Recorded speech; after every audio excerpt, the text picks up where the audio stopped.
Thank you very much. I'm happy to repeat the question from Mr. Paton. With the wide range of city types that you have in this district, how are you going to represent Maricopa and the rest of the district? Thank you very much.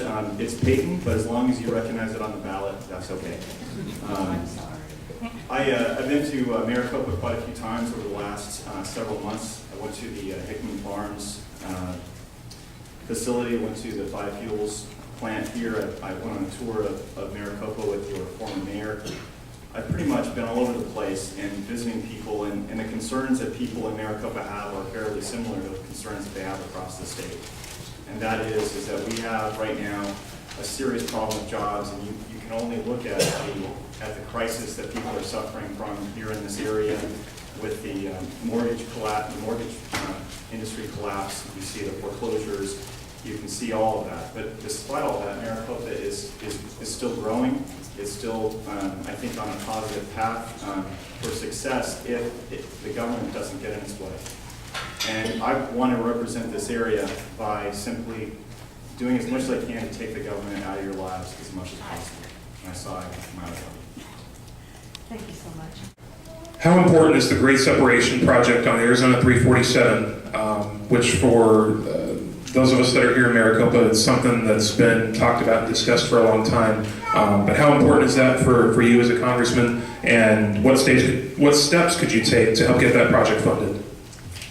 Well, I think it's a scandal that Representative Grijalva, when his time in office representing this area, didn't get a lot done on that project. I think that your member of Congress is the one person that's going to be standing up for you. And these kinds of projects that are important for the infrastructure of this community, you have to have someone who's going to be a strong advocate. It's going to go up to Washington, D.C., and explain to them this is an economically devastated area in Arizona, and we need to have somebody who's going to be able to bring these projects that are important for economic development forward. And I think leadership is very simple. You talk about it, you meet with the members of leadership, you sponsor the bills, and you fight for it. And that's what I intend to do. Thank you, sir. We'll go next to Mr. Martin. Mr. Paton, a question to you. I would say that the more than probably any bill in the last 20 years, this bill, in my opinion, has really devastated businesses, and it's created a lot of uncertainty.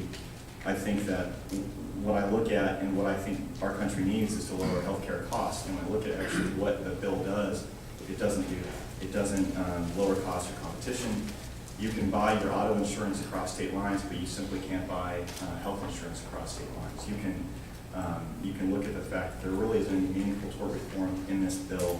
There isn't anything that actually lowers costs. And what you've done is essentially transfer the bean counters that are there in insurance companies for bean counters that are going to be on the government side. And I think that's going to be devastating for our economy. It's devastating for the state. And that's why I oppose it. Thank you. We're going to move over. Mr. Payton? You know, I think one of the most important things that we can do as candidates and eventually as a member, what I would want to do is to do what we're doing right now. We're talking to you directly. You're asking questions. I had some conversations with some folks in the audience right now about what they think about Social Security, what they think about different issues. Unfortunately, the one person who should be here to answer some of those questions hasn't gone to any of these debates. And I feel like that's why people don't trust their members of Congress, because they're not able to ask them questions. They're not able to talk to them directly. I've gone all throughout this district talking to people just like you, asking you questions. Sometimes you agree with me, sometimes you don't, but I'm listening to what you're having to say.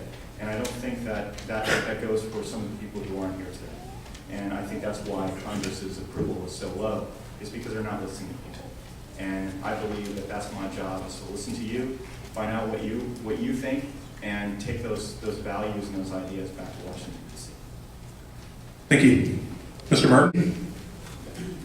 Every single dollar that we spend right now in education from this state, or every single tax dollar that we give to Washington, D.C., basically we're donating that money to Washington, D.C. and we're getting less back as Arizonans.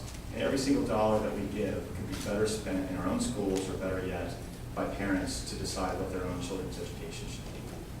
Your school districts make better decisions than they do in Phoenix, and they make better decisions than they do in Washington, D.C. Why are we going through a massive bureaucracy up in Washington, D.C., when you should be able to control that money. As parents, as people who can vote in school board elections, you can talk to the teachers, you can talk to the parents, you can talk to the administrators at the school.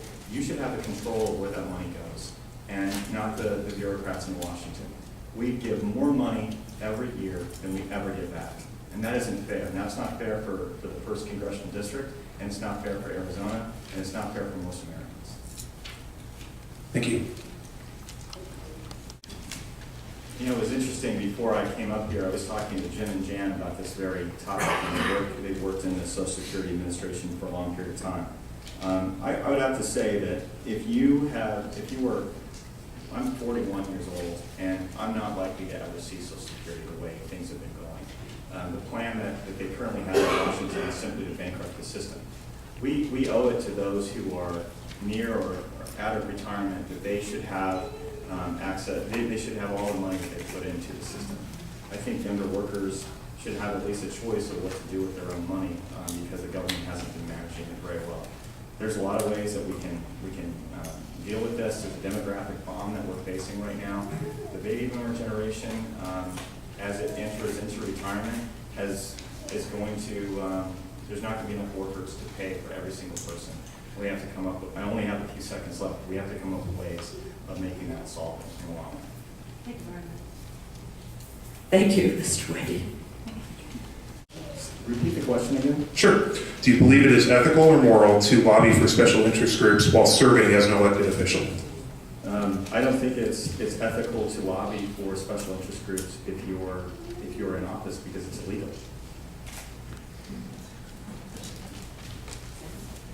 Very good. We'll go with Mr. Wade.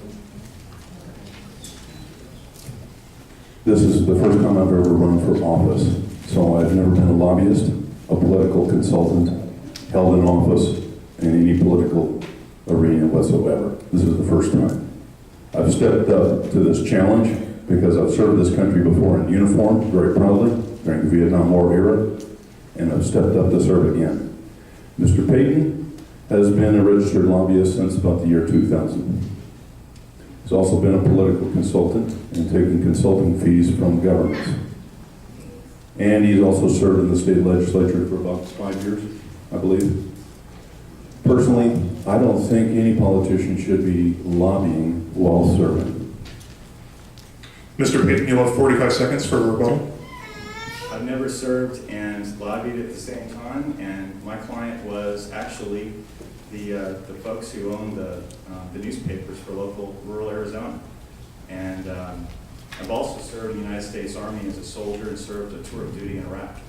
So I think that I'm proud of the service to my state, and I'm proud of my service to this country. Thank you, sir. Mr. Martin?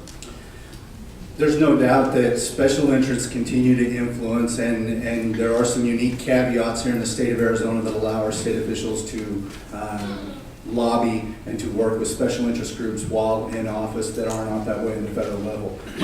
As Mr. Payton mentioned, at a federal level, it is illegal to do so. At a state level, there are avenues that can be taken or steps that can be taken a little different than the federal level. But I don't think there's any reason there on any level that our elected officials should be allowed to take money, should be allowed to be influenced directly, and directly I mean through dollars, when they're making decisions that affect us individually. I don't think that that's moral. I don't think that it's ethical. I don't think that's something that we should embrace, and I think that's something that if we have done or been a part of in the past, which I haven't, I've never run for public office before, but should be willing to walk away from and should be willing to condemn. So thank you. I've served in the Arizona State Legislature for 6 years. And in 2006, I made a decision to leave the legislature and take a tour of duty in Iraq as a soldier. I did that because I felt that, having supported the war, it was up to me to actually make an example by actually going over and fighting. I learned a lot from that experience. I learned a lot about leadership. I served with a lot of soldiers, sailors, airmen, and Marines, and some of them didn't come home. And I think about why they fought in the first place, and I think about the oath that they took as soldiers, and it was very simple. They didn't swear an oath to protect a president or a king. They swore an oath to protect the Constitution of the United States. When I look at what's happening in our country right now, you see all kinds of problems across the board. And I know for a fact that those problems are surmountable. But they're only surmountable if we do what our forefathers started, which was follow the Constitution in the first place. That's why I'm running for office. I think that our country has gotten off track. I look at the bills, I look at the regulations, I look at the spending, I look at all of it. And I feel like we're going on the wrong direction. And we need to have a member of Congress who's going to hold the president, whatever party he may be in, accountable for what he does and what he says. I don't think that's been happening.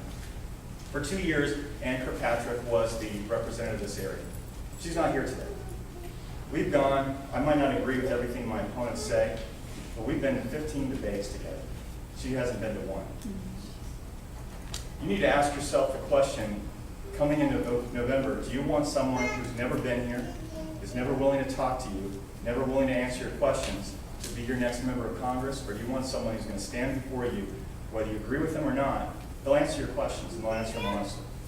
That's why I'm running. I want to protect this Constitution, I want to protect this republic, and I want to thank you for being a part of this republic today and asking these questions. Thank you very much.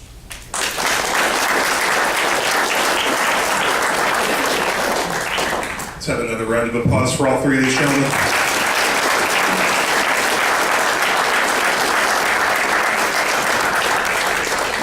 Thank you to each of you for being here, and we truly appreciate it. We're going to take a quick 5-minute break. There is water and some snacks out in the lobby. Take a few minutes to answer or talk to any of these gentlemen.